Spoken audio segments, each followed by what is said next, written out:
আজকের ভিডিওতে শেয়ার করব আমি কিভাবে আমার প্রথম সেন্ট্রাল গভর্নমেন্ট নার্সিং অফিসার জবের এক্সাম ক্লিয়ার করলাম। আমাকে অনেকেই রিকোয়েস্ট করেছিল যে কিভাবে আমি এই প্রথম সেন্ট্রাল গভর্নমেন্ট নার্সিং অফিসারের জবটা পেলাম সেটা শেয়ার করতে। তো অনেক দিন টাইম হয়নি, তাই জন্য শেয়ার করা হয়নি। আজকের ভিডিওতে আমি শেয়ার করব যে আমি কিভাবে প্রথম সেন্ট্রাল গভর্নমেন্ট নার্সিং অফিসার জবটা পেয়েছি। তো অনেকেই আরআরবি, ইএসআইসি, নর্থ-সাইড এই সমস্ত এক্সামের নাম শুনেছে, কিন্তু আমি যে এক্সামটা ক্লিয়ার করেছি সেটা একটু অন্যরকম, সেটা একটু আলাদা।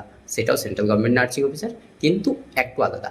কারণ সচরাচর এই রিক্রুটমেন্টটা আমরা দেখতে পাই না, খুবই অল্প বেরোয়। এবং আমি যেটাতে পেয়েছি সেটা এই প্রথমবারের জন্য এখান থেকে বেরিয়েছে, এই ইনস্টিটিউট থেকেই প্রথমবারের জন্য বেরিয়েছি। তো চলো শুরু করা যাক।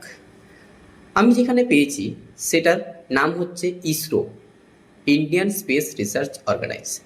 এই নামটা শুনলেই আমাদের কাছে সায়েন্টিস্ট, ইঞ্জিনিয়ার, মহাকাশ, স্পেস এইসব আসে, চন্দ্রযান এইসব কথা আসে। কিন্তু এখানেও কিন্তু সেন্ট্রাল গভর্নমেন্টের নার্সিং অফিসার হিসেবে নিয়োগ করা হয়, মেডিকেল অফিসার হিসেবে নিয়োগ করা হয়, ফার্মাসিস্ট নিয়োগ করা হয়, রেডিওগ্রাফার নিয়োগ করা হয়, ল্যাব টেকনিশিয়ান নিয়োগ করা হয়। মানে এখানেও কিন্তু সেন্ট্রাল গভর্নমেন্টের আর 5টা হসপিটালের মতো এখানেও রিক্রুটমেন্ট হয়, কিন্তু খুব কম হয়, তাই জন্য হয়তো অনেকে জানে না। কিন্তু এরপর এই চ্যানেল থেকে তোমরা সব কিছু জানবে, যেখানে একটা দুটো করেও পোস্ট বেরোয়, সেইগুলো তোমাদেরকে আমি এই চ্যানেলের মাধ্যমে তোমাদেরকে শেয়ার করব। তো এই রিক্রুটমেন্টটা বেরিয়েছিল জানুয়ারি 2024, জানুয়ারি 2024, আগের বছর। এই রিক্রুটমেন্টটা আগের বছর 2024-এ বেরোনোর পর, ফর্ম ফিল আপ হওয়ার পরে এটার রিটেন এক্সাম হয় আমাদের ফেব্রুয়ারি 2025-এ। এবং যারা রিটেন এক্সামটা ক্লিয়ার করে তাদেরকে স্কিল টেস্ট এবং ইন্টারভিউর জন্য ডাকা হয় জুলাই মাসে। জুলাই মাসে ইন্টারভিউর পর আগস্ট মাসে ফাইনাল লিস্ট আউট হয় এবং সেখানে আমার নাম আসে। এখানে টোটাল পোস্ট ছিল মাত্র দুটো নার্সিং অফিসারের পোস্ট ছিল এবং সেখানে আমার নাম এসেছে। এটার টোটাল 4টা স্টেপ ছিল, অনেকেই হয়তো জানে, কারণ আমার আরও একটা চ্যানেল আছে, তোমরা জানো অনেকেই। তো সেখানে আমি এই জিনিসটা শর্টে বলেছিলাম যে এখানে 4টা স্টেপ হয়। এখানে যে রিক্রুটমেন্ট প্রসেসটা আছে সেখানে প্রথমে একাডেমিকের মার্কস দেখা হয়, মানে আমরা যে জিএনএম, বিএসসি নার্সিং করেছি সেখানে মার্কস দেখা হয়। সেই মার্কসের বেসিসে কিছু ক্যান্ডিডেটকে শর্টলিস্ট করে রিটেন এক্সামে বসার জন্য এলিজিবল করে। প্রত্যেককে সবাইকে রিটেন এক্সামে বসার জন্য এলিজিবল করে না। রিটেন এক্সামে এলিজিবল হওয়ার পর রিটেন এক্সামের যে মার্কস, সেই মার্কসের বেসিসে স্কিল টেস্ট এবং ইন্টারভিউতে ডাকা হয় এবং সেখান থেকে কোয়ালিফাই করানো হয়। তো এই রিক্রুটমেন্টটা যখন 2024-এর জানুয়ারি মাসে বেরোই, তখন কিন্তু আমাদের অনেক বন্ধুদের সাথে আমি আলোচনা করি, কিন্তু কেউ এটাতে অ্যাপ্লাই করেনি, কিন্তু আমি এটাকে অ্যাপ্লাই করে দিই। দুটো পোস্ট ছিল, অনেকেই ভাবতাম যে হয়তো এটা কোনোভাবে করাপশান হয়ে রিক্রুট হয়ে যায়। তারপরে হচ্ছে ইসরো মানেই জানো তোমরা সাউথের দিকে, তো হয়তো সেখানকার লোকাল লোকেদের নেবে, আমরা এত দূরে এখানকার হয়তো নেবে না, হয়তো ইন্টারভিউতে বা স্কিল টেস্টে গিয়ে আমাদেরকে বাদ দিয়ে দেওয়া হবে। কিন্তু তখন আমি ফর্ম ফিল আপটা করে দিই ইচ্ছে করে। ফর্ম ফিল আপটা করার পরে এটার আর কোনো নামগন্ধ পাওয়া যায়নি যে কবে এক্সাম হবে, কি সিলেবাস, কিচ্ছু না। হঠাৎ করে 2025-এ আমাদের জানুয়ারি মাসের লাস্টের দিকে সম্ভবত বা ফেব্রুয়ারির প্রথম দিকে জানতে পারি যে এটার এক্সামটার ডেট দিয়েছে। এক্সামটার ডেট সম্ভবত ছিল 24শে ফেব্রুয়ারি। এক্সামের ডেট সম্ভবত ছিল 24শে ফেব্রুয়ারি। ওই 24শে ফেব্রুয়ারি এক্সামের ডেট দেয় এবং তার হয়তো 10-15 দিন আগে এটার সিলেবাসটা দেয়। এটার সিলেবাসটা হচ্ছে নার্সিংয়ের সমস্ত সাবজেক্ট থেকে কোশ্চেন ছিল এবং টোটাল 80 মার্কসের কোশ্চেন ছিল। টোটাল 80 মার্কস সম্পূর্ণ হচ্ছে নার্সিং পার্ট থেকে, নন নার্সিং পার্ট এখানে ছিল না। তো ওই রিটেন এক্সামটা হওয়ার পরে 2-3 দিনের মধ্যেই ওরা হচ্ছে অ্যান্সার কি দিয়ে দেয় এবং সেখানে দেখি আমি যে মার্কসটা পাচ্ছি সেটা মনে হচ্ছিল যে হ্যাঁ ক্লিয়ার হয়ে যেতে পারে আমার রিটেনটা। কারণ হচ্ছে দুটো ভ্যাকেন্সি ছিল, ওই দুটো ভ্যাকেন্সির জন্য তারা 10 জনকে মাত্র নেবে। ওরা 10 জনকে স্কিল টেস্ট এবং ইন্টারভিউর জন্য ডাকবে, মানে 5 গুণ সংখ্যায় ডাকবে, দুটো পোস্টের জন্য 10 জনকে। আমার মনে হচ্ছিল যে হ্যাঁ হয়ে যেতে পারে ওই 10 জনের মধ্যে। ঠিক আছে, তো আমি কত পেয়েছিলাম সেটাও বলি। ওখানে আমি 64% সামথিং নাম্বার পেয়েছিলাম। ঠিক আছে, 64% সামথিং নাম্বার পেয়েছিলাম।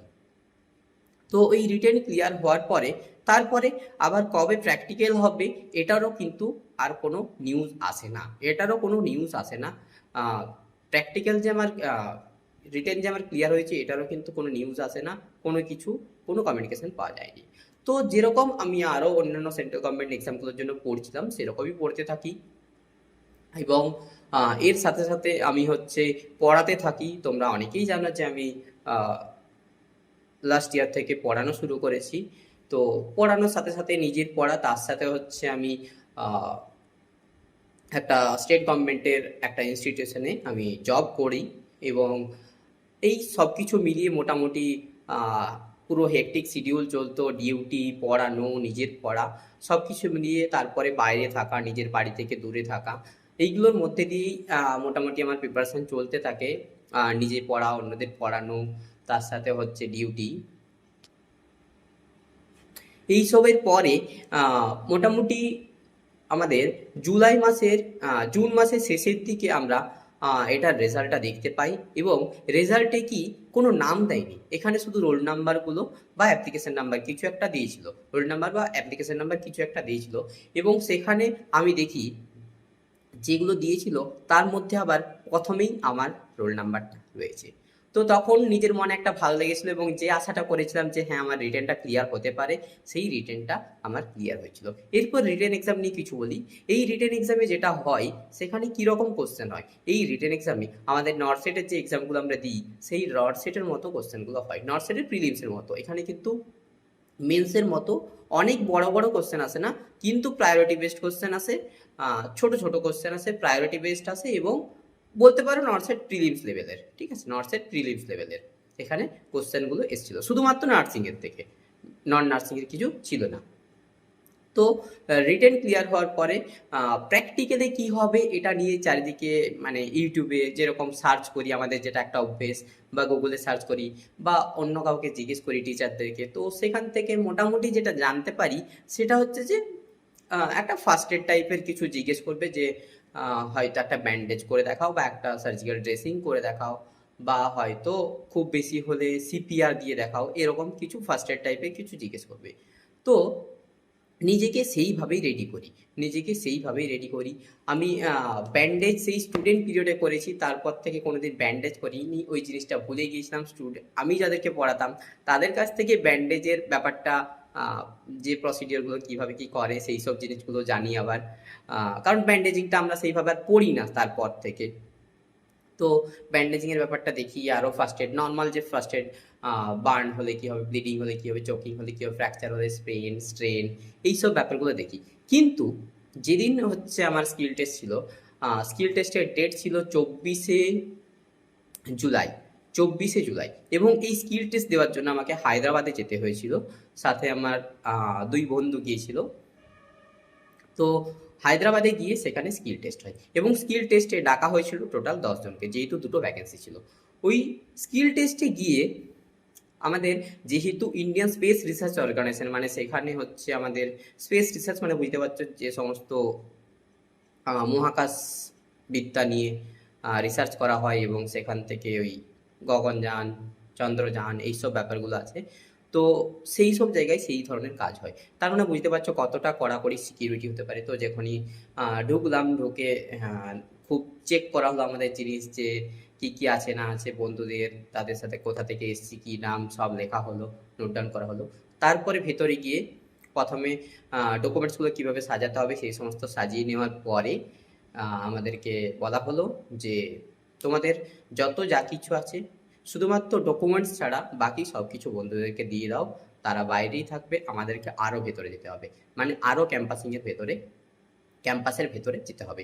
এবং সেখানে যাওয়ার সময় আরও আলাদা সিস্টেম, সেখানে একটা তাদের ইসরোর একটা ভিজিটার্স আই কার্ড হয়, সেই ভিজিটার্স আই কার্ড দিল, ভিজিটার্স আই কার্ড দিয়ে ভেতরে যেতে হলো। এবং সেখানে গিয়ে স্কিল টেস্ট মোটামুটি শুরু হওয়ার কথা ছিল 8টা থেকে, কিন্তু 8টায় যাওয়ার পরে 9টার দিকে সেখানে আমরা যাই ডকুমেন্ট ভেরিফিকেশনের জন্য।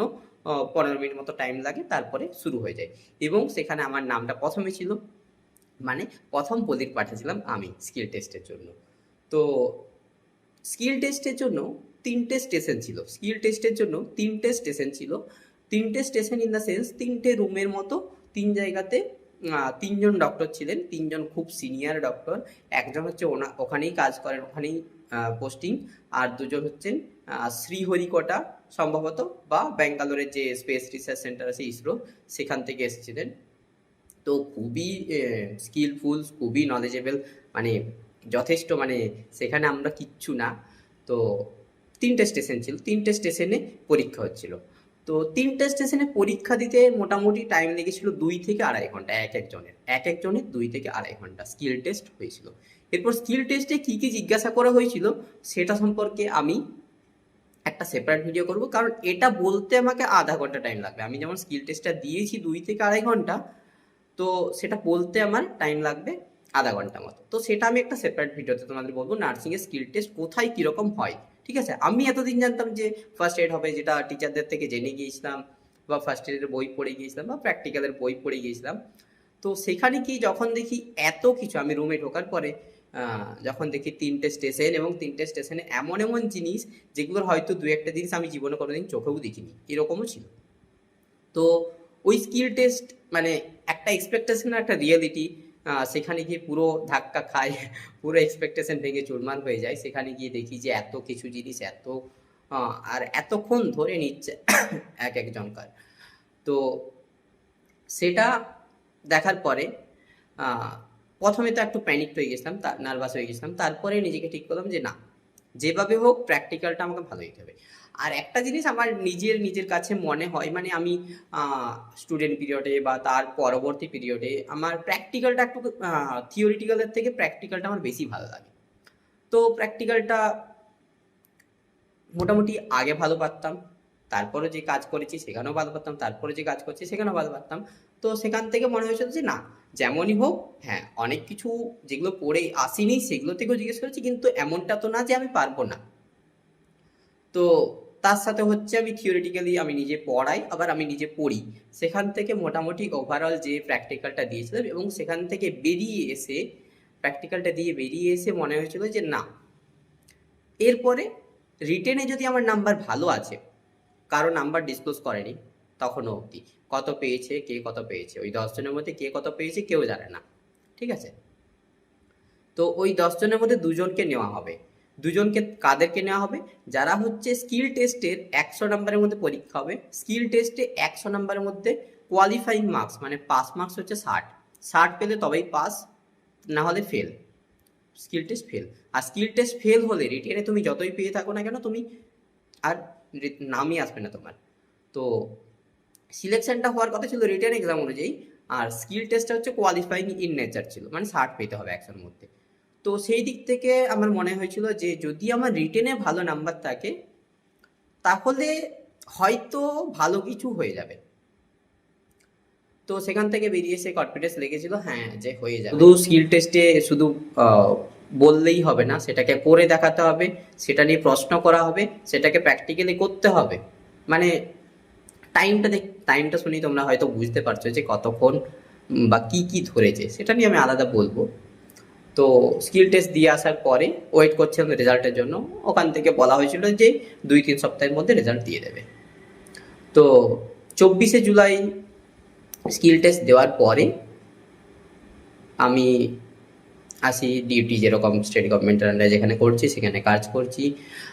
হঠাৎ করে একদিন, মানে প্রতিদিনই চেক করতাম যে একবার করে দুপুরবেলা 12টা 12:30 নাগাদ চেক করতাম যে ওয়েবসাইটটা দিয়েছি কিনা, কারণ একটা মনে হয়েছিল যে হ্যাঁ হয়ে যেতে পারে।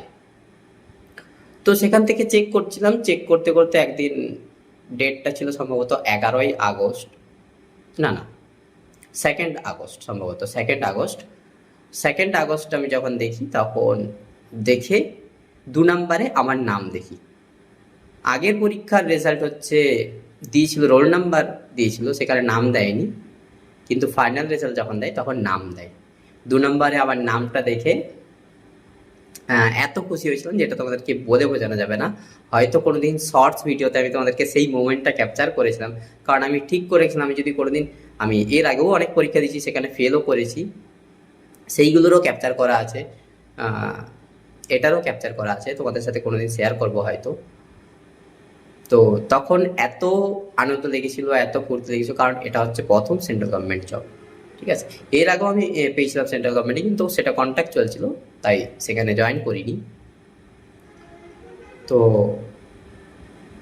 এটা হচ্ছে সম্পূর্ণ ব্যাপার। এরপরে আমি আমার এই চ্যানেলের এই সমস্ত ভিডিওতে আমি তোমাদেরকে বলবো যে কিভাবে একজন ফ্রেশার্স বা একজন প্রথম যখন যে কোনো কম্পিটিটিভ এক্সামের প্রিপারেশন শুরু করে, তখন কি কি প্রবলেম হয়, কি কি প্রবলেম ফেস করে, কোন কোন জায়গাতে তার যে প্রিপারেশনটা সেটা যে সোজা না গিয়ে পুরো বেঁকে যায়, বা কি কি ভুল করে, কি কি ভুল করে, মেন হচ্ছে ডিস্ট্রাকশনটা বেশি।